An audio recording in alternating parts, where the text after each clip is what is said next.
ములుగు జిల్లా ఎన్కౌంటర్ పై మృతుల బంధువులు సంచలన ఆరోపణలు చేశారు. బంధువుల ఆరోపణల్ని ఖండించారు డీజీపీ జితేందర్.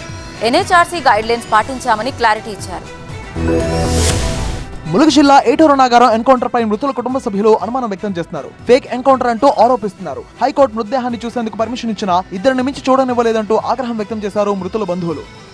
ఈ ఎన్కౌంటర్ ఫోటోలు చూడగానే సిఎల్సి వాళ్ళు, తెలంగాణ సిఎల్సి వాళ్ళు ప్రెస్ మీట్ ఏర్పాటు చేసి సంఘాల వాళ్ళందరినీ పిలిచి మాట్లాడడం అనేది జరిగింది. ఎందుకంటే ఆ డెడ్ బాడీ చూడగానే మొత్తం చిత్రహింసలు పెట్టి చంపేసినట్లుగాను, అట్లాగే అక్కడ ఉన్నటువంటి గ్రామంలో వాళ్ళు కూడా మాట్లాడారు, విషం పెట్టి చంపేశారు వాళ్ళని అదుపులోకి తీసుకోనని చెప్పి.